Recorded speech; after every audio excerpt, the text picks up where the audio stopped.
one word, we, considering that I accept. But I reject logic, place, and coexistence. First of all, is logic the right approach to Jerusalem?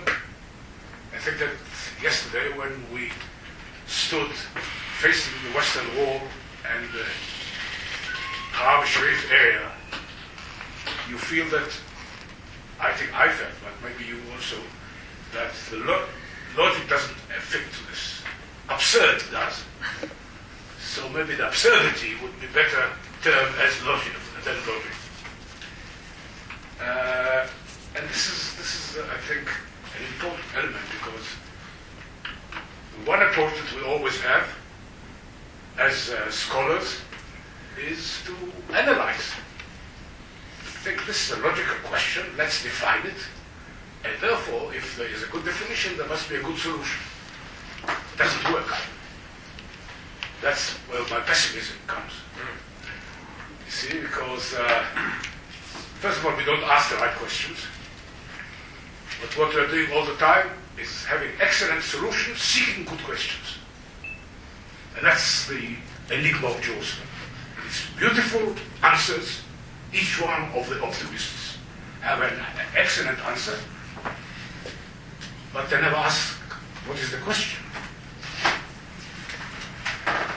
So that's and I can go on forever about the logic of the situation, but I think it's enough for me to question the approach.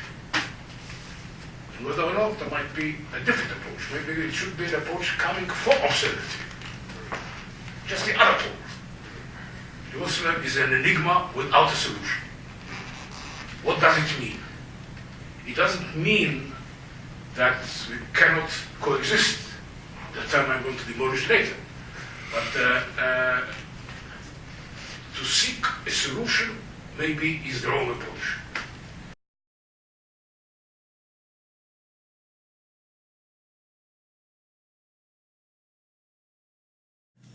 Rather than make an ordinary, somehow academic presentation, I would like to talk about what it means to me as a Japanese scholar of humanities, or more precisely as a philosopher, to be here in Israel, in particular in Jerusalem, this singular point of our planet. I have to say in haste that it is not without any sentiment of awe, of anxiety, and of fear that I finally came to be here in Jerusalem. This sentiment is special, unique. For instance, when I finally came to Paris in 1977, being then 27 years old, after a long study of French literature, philosophy, and art, it was with a great sense of emotion also. In short, in that period, Paris was nothing less than my home city, not only for my intellectual activities, but for my life tout court. Compared with this experience, Jerusalem turns out to be completely exterior to my life, in terms of speciality, of religion, of a political ideology. Let me say, from any point of view, I have no intimate linkage with Jerusalem. Nevertheless, I have known for a very long time that I must, one day or another, travel to this singular place from which it seems to me originated the most important revelation in the historical religious sense and interrogation in the philosophical sense, both concerning the very destiny of human being. Undoubtedly, Jerusalem has played, and even today continues to play, a decisive role in the history of the world, of all humankind. Beyond or beneath his or her individual consciousness, everyone is related in some way to this unique place where I would argue our relationship to the exterior, the absolutely exterior, constantly comes into question. Yes, I would like to say that Jerusalem is this logic of a place, more strictly of the exterior, that is, of no place, of non-due in French, nothing happens and without any law.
とうとう原点に来たのこのアブラハムとね。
Although the recent Arab mass media has become the main vehicle to disseminate ideas and knowledge, they lack the force of the Western-bent capitalism that enable individuals who do not know each other to inhabit the same homogeneous empty times. All these terms, and capitalism, homogeneous empty time, I borrowed from Anderson, who wrote about what's so-called the imagined communities.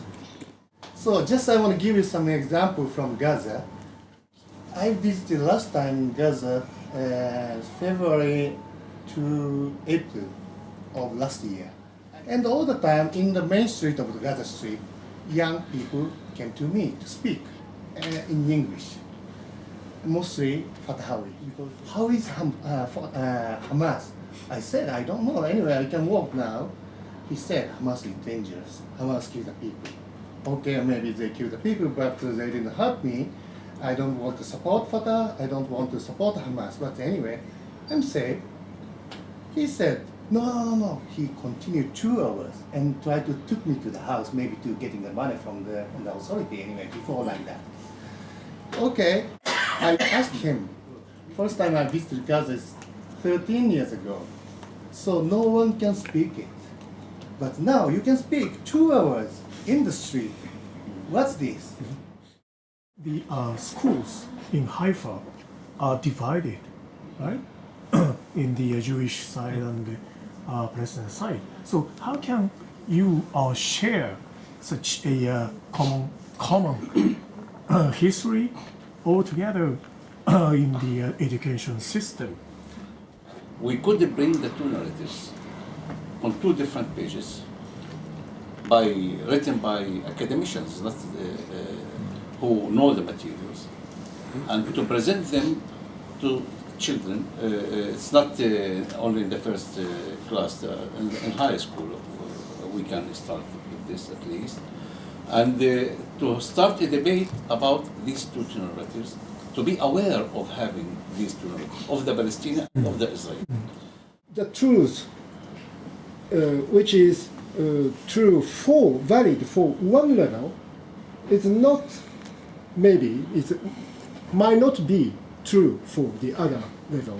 We are in this kind of very complex complexity based on multi-layers. And I think it's very important to know that, to face a problem.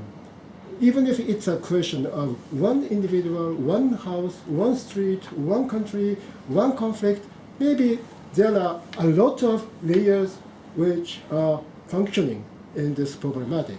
So, and we nobody can't control all these levels.